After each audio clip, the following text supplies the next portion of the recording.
So Jacob, you are involved in EfficienSea2 project, Yeah. which is a flagship of the EU strategy for the Baltic Sea region. Yeah. So could you describe very briefly what is your role in the project? Our role is to demonstrate and show the new chart formats. There's a new chart format called S101, which is the new official format for doing navigational systems in the future. So that's basically our task to show the new format, and on top of this put a few services like navigational warnings and so on. Yeah. Okay. And why does it make sense for a business to get involved in an EU-funded project? It makes sense if you have an idea beforehand of what you want.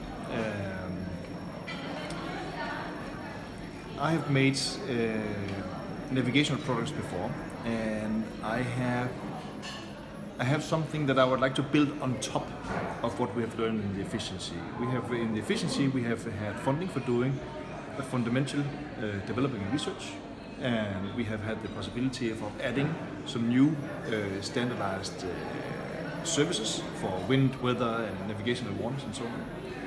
And during the projects, I usually listen to who is doing what, where's the technology, where's a potential problem or a challenge.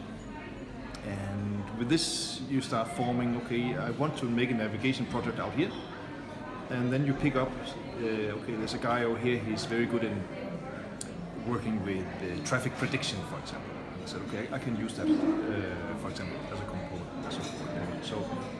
So that's why it makes great sense to be in this. I know I want to have a project out here, and then it's starts developing. So, yeah.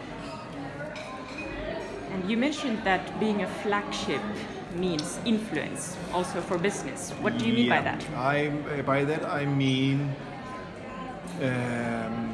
being in a relatively conservative industry as the maritime industry. We are technologically able to do a lot, far more than legislation, basically. I've had the discussion with many, also with the larger companies throughout many years. But if you don't have policymakers in its how the standards are formed, which way things are going, then you can work for years and years and years having the greatest idea, but it doesn't move before someone says we have to do this as a standard, or the policymaker says this we will have to do for our safety. Not before that things are happening. So it's unfortunately it's like that, but that's how it is. So that's why these flagship projects where you have things on a certain level, then there's influence, and it makes a good sense.